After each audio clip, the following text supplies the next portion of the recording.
And now we're going to turn to Bonnie Okay. to share with us what we've entitled Making Room for Hope and Joy, as she shares with us from a patient's perspective. There's so much I could say about Bonnie. We've become friends virtually, haven't we, over the last few months? Yeah. I've heard her speak a few times, just extraordinary. Not only is she so eloquent, but it does come from the heart. And so, Bonnie, we'll turn it to you as a patient advocate and as a survivor and as a spokeswoman for patients, really, not just in Baltimore, but across the country. We'll turn it to you. Thank you so much, Dr. Joe. I appreciate you more than you'll ever know. And I just wanted to thank you and the entire team from IMF. I really wish I had known about IMF back when I was diagnosed, and I would have come running to you for help and assistance. And it's one of the reasons why I like talking to patients who have been newly diagnosed and caregivers, because I don't think I had that support system back when I was diagnosed. So I like sharing my story. It's my story of how I've embraced hope as my mantra, and really how I intentionally make room for joy in my life. I mean, yeah, I have this awful illness, but you know what? I don't let it dictate my life. I live my life with hope and with a lot of joy, surrounding myself with friends and family and people who care about me and doing things that I love to do. So I will tell you a little bit about me and how I first got on this multiple myeloma journey. My diagnosis, it came 20 years ago, almost. I'm about to celebrate the 20th anniversary. I was diagnosed the day after Christmas, 2001. It was, if you go to the next slide, I want to show you my life in 2001. This was it. It doesn't look like very much, but this was it. This was my life back then. I was working, you see the mouse ears, because I was working for the Walt Disney Company. I was working for one of their concepts, and it was a sports related concept. I'm a sports nut. You'll know that a little bit more later on. But I was so busy. I was flying back and forth from Baltimore to LA, renting a car, driving out to Burbank, get back in my car, drive from Burbank to LA, to LAX, and then back to Baltimore. And I did that so regularly. It was amazing. I mean, it was a good time and I had a wonderful job, but it was a lot. I was so busy working and trying to keep up and trying to do such a great job. And if that wasn't enough, I was also going through a divorce. So my life was a little bit crazy. I started to experience some fatigue, but I expected to be tired because, I was on planes for 6 hours at a time, going from Baltimore Baltimore to LA, then Baltimore to Atlanta, and then Baltimore, driving, thankfully, to DC. I was all over the place. So I started to battle some fatigue. I didn't really think that much about it. But then my back started to hurt. And when I tell you my back started to hurt, it was really painful. It was all in one spot in my lower back. And the worst part of the whole thing was the weight loss. Again, keep in mind, I'm working like crazy and I'm going through a divorce. So all of these symptoms, I didn't really feel like I had an illness. I just thought it was life. But something told me, go to my PCP. So I called him. He's right here in Baltimore. His name is Dr. McNeil Brockington. And I said, Dr. Brockington, something may be wrong. I am having these symptoms of I'm having this intense back pain. When I tell you extreme fatigue, there were some nights I would come home at 6:30 in the evening, take a shower, straight to bed, not even dinner, go straight to bed, and then wake up at 6:30 the next morning feeling like I hadn't slept at all. Now that's that was crazy. And I told Dr. Brockington this, and then I told him, I called it the divorce diet. I said, and I've lost some weight. Look at me, I'm pretty skinny. I actually thought I was looking pretty good, but he didn't think so. So he referred me to an oncologist in Carroll County, Maryland. And I went to him and he said, well, you may have aplastic anemia, you could just be tired, or you might have this thing called multiple myeloma that we won't focus on. So that day in in the oncologist's office, I had my first bone marrow biopsy, my first of 22 bone marrow biopsies over the years. And he said he would get in touch with me. So that was over the Christmas holiday. While I was at work, the day after Christmas, I got a phone call from his admin and said, hey, you need to come in and see the doctor right away. Still didn't think anything of it. I thought he just wanted to give me the results. He came in the room and he put his hand on my shoulder. He said, I hate to have to tell you this, but you have multiple myeloma. It's a malignant illness, and I'm going to leave you here to think about that. And he left. And I'm looking around the room, and I'd never heard of multiple myeloma. I didn't know what it was. I heard the word malignant, all right, but I didn't know what myeloma was. I didn't know what my malignancy was. So the doctor came back into the room, and I still didn't digest it all. He came back into the room. He said, listen, he said, I want to let you know, those who have hope do the best with this. And we're really lucky here in Baltimore. We have a multiple myeloma specialist. His name is Dr. Badros. He's at University of Maryland. I'm going to get you an appointment with him. And I said, okay. And I saw Dr. Badros that weekend. It was probably New Year's Eve weekend. My family was with me, and he was wonderful.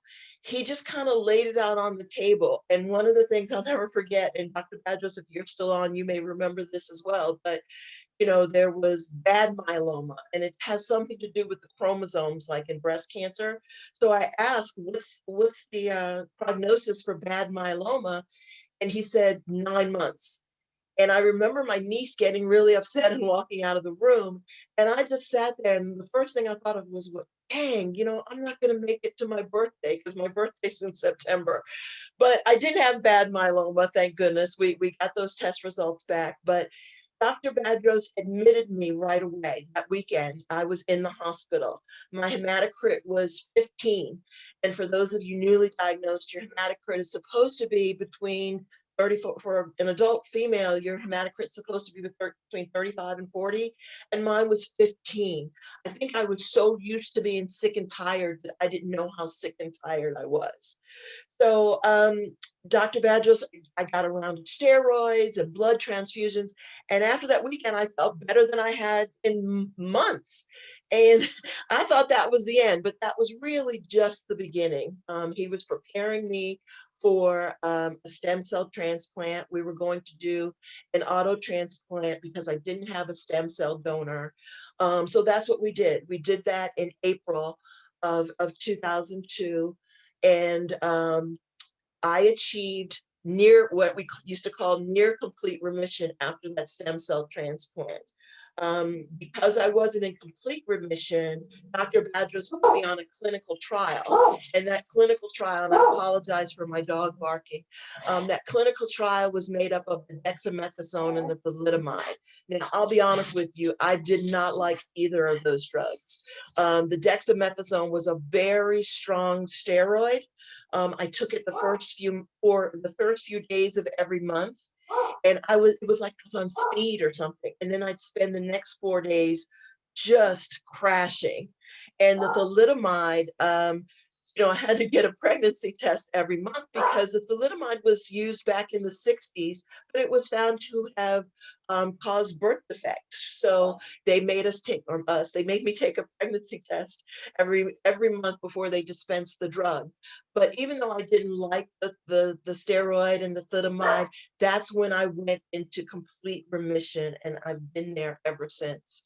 So Dr. Badros, I always credit him for saving my life. I've done everything he said, or I try to do everything he says to do, and it has helped. I've taken the drugs that I'm supposed to take. I'm on maintenance drugs right now. I'm on Cymbalta, which is pretty much provided to patients as an antidepressant, but I take it for my neuropathy because I still have the neuropathy slightly in my fingers, but mostly in my toes. So, but I deal with it. Your symptoms might not be my symptoms, and that's fine, but I strongly encourage those of you who have been diagnosed and still have relationships with your primary care physician. Keep those lines of communication open, and you'll get through though. You'll get through this by talking to your doctors. Don't hesitate to communicate your concern. That's my timer. I'm sorry, because I'm almost close to my end of my time. Work with a myeloma specialist. If you don't have one in your area, for those of you in Baltimore, you have Dr. Badros right there at University of Maryland. But for those of you outside of Baltimore, if you don't have someone that is specifically a myeloma specialist, you can go to the IMF and help find yourself a myeloma specialist, because they know this illness, they know what to do, and they know how to get you on the road to health. It's not the sentence that it was almost 20 years ago, because when I was diagnosed, the average life expectancy was 3 to 5 years. Now it's more of a chronic illness. And one way I've been able to get through this is to surround myself with messages of hope. I have the word hope in on different plaques around my home. And Dr. Badros had asked me to speak to some patients and their caregivers. So I got a friend of mine who was a screen printer to create these t-shirts, these black t-shirts with the white word hope across the front. But please don't turn me in, because I stole the logo for my baseball team, the Baltimore Orioles, and use that. So I don't want to be a cancer survivor and be sued. So please don't drop a dime on me and tell anybody about that. So I also find the joy in life right now, spending time with friends and family.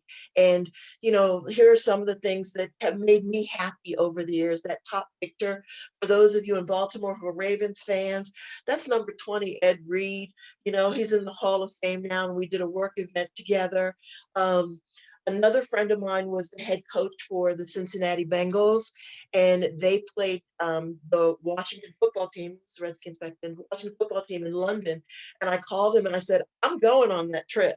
But I made it a longer trip. And one of the things I did was I got on the Eurostar to Paris. And that is one of about 200 pictures of me in front of the Eiffel Tower, because I've always wanted to see the Eiffel Tower. There's another photo of mine. I was at CBS, a college friend of mine, played football for the Terps, and he played professionally. Now he's on CBS, and he invited me up to New York. And that's me next to James Brown there on the set with the guys. And then, Camden Yards is my happy place. Even though they're losing and they're terrible, it's still so much fun to go out with my friends and hang out at Camden Yards. And then that little face at the bottom, that's the barking thing that you heard earlier. That's my pride and joy. Carson, who's named after former Bengals quarterback Carson Palmer.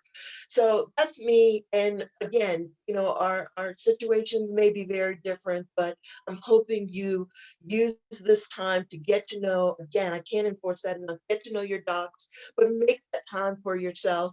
It's, I took this picture. One day we had a crazy rainstorm in Baltimore, and I looked out my front door, and there was this rainbow that followed the storm. And that's just it. Myeloma is a crazy storm, but on the other side, there can be a beautiful rainbow. So again, thank you for listening, and thank you for giving me this opportunity to share my story with everyone on the line. And thank you again, Dr. Joe. Oh, thank you, Bonnie. I mean, I'm sort of speechless at the end of this.